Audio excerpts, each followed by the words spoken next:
오늘 하나님께서 우리에게 주시는 말씀은 요한복음 14장 15절에서 18절까지 말씀입니다. 요한복음 14장 15절에서 18절까지 말씀 우리 함께 읽겠습니다. 너희가 나를 사랑하면 나의 계명을 지키라. 내가 아버지께 구하겠으니 그가 또 다른 보혜사를 너희에게 주사 영원토록 너희와 함께 있게 하리니 그는 진리의 영이라. 세상은 능히 그를 받지 못하나니 이는 그를 보지도 못하고 알지도 못함이라. 그러나 너희는 그를 아나니 그는 너희와 함께 거하시며 또 너희 속에 계시겠음이라. 내가 너희를 고아와 같이 버려두지 아니하고 너희에게로 오리라. 아멘.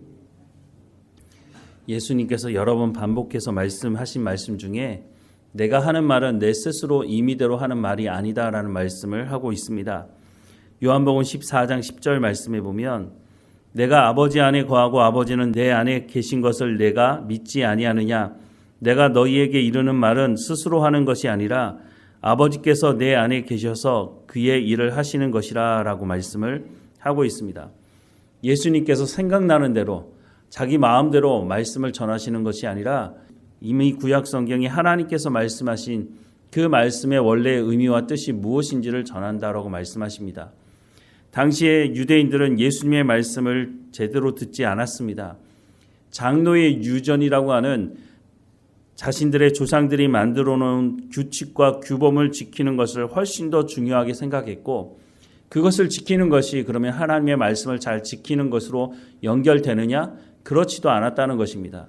오히려 하나님의 말씀을 왜곡시켜서 자신들의 기득권을 지키기 위해서 만들어 놓은 그 규칙과 규범을 지키는 것이 하나님의 말씀을 지키는 것이라고 사람들을 속인 것이죠.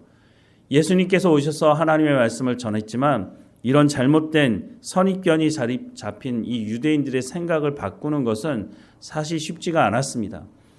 말씀이신 예수님께서 직접 오셔서 말씀을 전하심에도 불구하고 잘못된 선입견이 자리 잡힌 그곳을 하나님의 말씀으로 바꾸는 것이 정말 쉽지 않았다는 거죠. 제자들도 마찬가지였습니다. 제자들도 유대 문화 속에 살다 보니 하나님의 말씀보다 장로의 유전을 훨씬 더 중요하게 생각하게 된 것입니다. 그러니 예수님의 말씀을 직접 들음에도 불구하고 이들의 생각을 바꾼다는 것이 사실 쉽지 않았습니다. 어떻게 하면 이런 잘못된 선입견을 바꿀 수가 있을까? 오늘 보면 15절 말씀을 보니까 너희가 나를 사랑하면 나의 계명을 지키리라 라고 말씀을 하고 있습니다. 너무 당연한 말씀이기도 합니다. 우리가 예수님을 사랑한다고 말하면서 예수님을 통해서 전해지는 하나님의 말씀을 우리가 듣고 순종하지 않는다면 그 사랑한다고 말할 수가 없는 것이죠. 사람들과의 관계 속에서도 마찬가지 아닙니까? 당신 내가 사랑합니다 라고 말해놓고 그 사람이 원하지 않는 잘못된 행동을 하고 있다면 그것을 사랑한다고 말할 수가 없는 것과 똑같은 것입니다. 그런데 이런 부류의 사람들도 있습니다.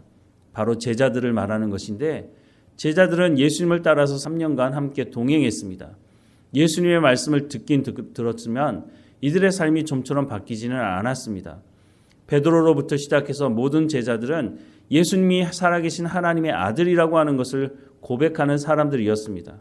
그런데 이렇게 고백하고 나서도 삶이 변화되는 것은 참 쉽지가 않았습니다. 우리의 연약함인 것이죠. 그래서 예수님께서 오늘 본문의 말씀에 보혜사 성령이 오실 것이다 라고 말씀하십니다. 16절부터 18절 말씀에 보면 내가 아버지께 구하겠으니 그가 또 다른 보혜사를 너희에게 주사 영원토록 너희와 함께 있게 하리니 그는 진리의 영이라. 세상은 능히 그를 받지 못하나니 이는 그를 보지도 못하고 알지도 못함이라.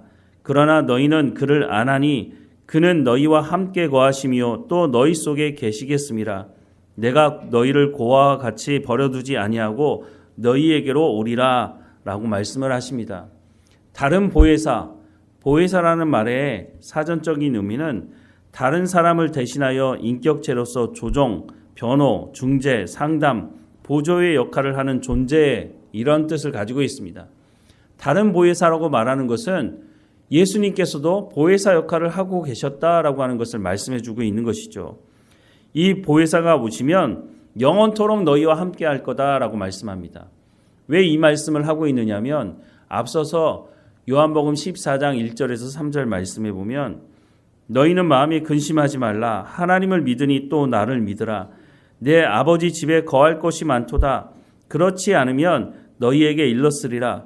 내가 너희를 위하여 거처를 예비하러 가노니 가서 너희를 위하여 거처를 예비하면 내가 다시 와서 너희를 내게로 영접하여 나 있는 곳에 너희도 있게 하리라 라고 말씀하고 있습니다. 예수님께서 십자가에 못 박혀 죽으실 것이고 부활하시고 승천하셔서 다시 오실 것이다 라고 말씀합니다. 그래서 제자들이 이 말씀을 듣고 근심하고 걱정했던 것이죠. 아, 예수님과 더 이상 함께 있지 못한다는 말인가? 그런데 예수님께서 이 제자들에게 나는 가지만 다른 보혜사가 너희 가운데 올 것인데 그 보혜사 성령님은 너희와 영원토록 함께 있을 것이다 라고 말씀하십니다. 그러면서 우리를 고아와 같이 내버려 두지 않으신다, 함께 하신다고 하는 말씀을 하고 계시는 것입니다. 그리고 또 성령님이 오시는 가장 중요한 이유가 무엇인지에 대해서도 말씀하시는데 성령님은 진리의 영이시다라고 말씀합니다. 하나님의 말씀의 영이다라고 말씀을 하고 있는 거죠. 이 성령이 오셔서 하나님의 말씀을 깨달아 알게 하시는 분이다라고 하는 것을 이 뒷부분에서도 이제 말씀을 이어가시는 부분이 있습니다. 예수님이 이 땅에 오실 때 요한복음 1장의 말씀에 보면 태초에 말씀이 계시니라. 이 말씀이 하나님과 함께 계셨으니 이 말씀은 곧 하나님이시니라. 그가 태초에 하나님과 함께 계셨고 만물이 그로 말미암아 지은 바 되었으니 지은 것이 하나도 그가 없이는 된 것이 없느니라 라고 말씀합니다. 말씀이신 예수님께서 이 땅에 오셔서 하나님의 말씀을 전하셨다라고 하는 말씀을 하고 있는 거죠. 예수님이 이 땅에 오셔서 가장 중요하게 사역하신 것이 바로 하나님의 말씀을 전하는 것이었습니다. 병자들을 고치고 난 이후에도 그것으로 그친 것이 아니라 반드시 하나님의 말씀을 전하셨습니다. 보혜사 성령, 다른 보혜사가 이 땅에 오시면 그분이 하실 일도 하나님의 말씀을 가르치는 진리의 영이신 그분이 너희에게 하나님의 말씀을 깨달아 알게 하시고 또한 하나님의 말씀에 순종하며 살아갈 수 있도록 성령의 열매를 맺게 하실 것이라고 예수님께서 말씀을 하고 계시는 것입니다. 우리 가운데 주님을 사랑하는 마음이 있다면 15절 말씀에 너희가 나를 사랑하면 나의 계명을 지키라 라고 말씀을 하고 있습니다. 하지만 그것을 온전히 우리가 지킬 수 없다는 것을 예수님 아시기 때문에 내가 가면 다른 보혜사가 오실 것이다. 그 보혜사는 너희에게 하나님의 말씀을 가르치실 것이고 하나님의 말씀대로 순종하는 삶을 살아가게 하실 것이다. 그분은 왔다 그냥 떠나가는 분이 아니라 영원토록 너희와 함께 거하실 것이다 라고 말씀을 하고 있습니다. 고린도전서의 말씀에도 보면 성령이 너희 안에 거하시는 너희가 성령의 전인 줄 알지 못하느냐라고 말씀을 하고 있는 것을 우리가 기억해야 할 것입니다. 오늘 이 시대를 성령의 시대, 은혜의 시대라고 말하기도 합니다. 성령께서 우리 가운데 오셔서 하나님의 말씀을 깨달아 알게 하시고 그 말씀을 따라 살아갈 수 있도록 하시기 때문인 것입니다. 물론 성령께서 우리 가운데 은사도 주십니다. 성령께서 은사를 주시는 이유는 우리의 유익을 위한 것이기도 하지만 더 나아가서는 교회를 더 튼튼하게 하기 위해서 주시는 은사가 있다고 하는 것입니다. 그 은사를 질서 있게 사용하라고 말씀하기도 하시고 그 은사를 교회의 유익을 위해서 사용하라고 말씀을 해주고 있는 것이죠. 우리 가운데 성령의 충만함을 구하는 가장 중요한 이유는 하나님의 말씀을 깨달아 알 수 있도록 하기 위한 것임을 오늘 본문을 통해서 다시 한번 기억해야 할 것입니다. 그래서 우리가 주님을 사랑한다면 성령의 충만함을 구해야 하는 것이고 주님을 사랑한다면 그 성령의 충만함을 통해서 깨달은 말씀을 우리가 순종하면서 열매 맺는 삶으로 나가야 한다고 말씀해 주고 있습니다. 예수님께서 우리를 고아와 같이 내버려 두지 않으신다고 말씀합니다. 우리가 하나님의 말씀을 듣고 순종하다 보면 세상과 충돌이 있고 우리 가운데 박해도 있을 수 있습니다.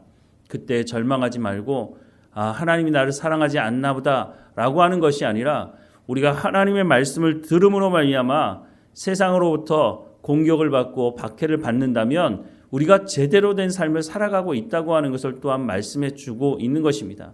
하지만 그때에 또 하나님께서 보혜사 성령을 우리 가운데 보내주심으로 하나님의 말씀에 순종하며 열매를 맺도록 하나님께서 인도하신다고 약속하고 계시는 이 말씀을 마음에 깊이 새겨야 할 것입니다. 하나님께서 오늘도 우리와 함께 하시고 성령의 열매를 맺는 자리 가운데로 인도하실 그 성령의 충만함을 구하고 하나님과 동행하는 우리의 삶이 되기를 주님의 이름으로 축원합니다. 기도하겠습니다. 사랑하는 하나님, 예수님께서 다른 보혜사가 오실 것이라고 약속하신 대로 오순절 그날에 성령이 임하시고 성령을 통해서 하나님의 말씀을 깨달아 안 제자들이 열방에 흩어져서 주의 복음을 전했던 것을 보게 됩니다. 하나님, 오늘도 우리 가운데 성령의 충만함을 허락해 주옵소서. 하나님의 말씀을 깨달아 알게 하시고 우리가 삶을 살아가는 삶의 현장이 성령의 열매가 맺어지는 삶의 현장이 되게 하시고, 그래서 우리의 삶을 통해서 복음이 증거될 수 있도록 우리가 하나님의 백성인 것을, 우리가 하나님의 복의 통로가 되어 있다고 하는 것을 세상 사람들도 알고 우리에게 소망이 무엇인지를 묻게 하시고 우리는 그들에게 복음이 무엇인지를 증거하는 삶을 살아갈 수 있도록 인도해 주옵소서. 우리의 힘과 능력으로 가능한 것이 아니오니 우리의 연약함을 아시는 하나님, 성령의 충만함으로 우리의 삶을 채워주셔서 우리가 주님을 사랑한다고 말로만 하는 것이 아니라 너희가 나를 사랑하면 나의 계명을 지키리라 라고 말씀하시는 대로 우리가 주님을 사랑한다고 말한 것처럼 우리의 삶의 현장에서 하나님의 말씀에 순종함으로 우리가 하나님의 사랑을 증명해내는 삶이 될 수 있도록 우리의 삶을 주장하시고 인도해 주옵소서. 오늘 어느 곳에 있든지 하나님과 동행하게 하시고 강건하게 하셔서 늘 하나님께 감사하는 우리의 삶이 될 수 있도록 인도해 주옵소서. 우리와 함께 하시는 하나님께 감사하고 예수님의 이름으로 기도드립니다. 아멘.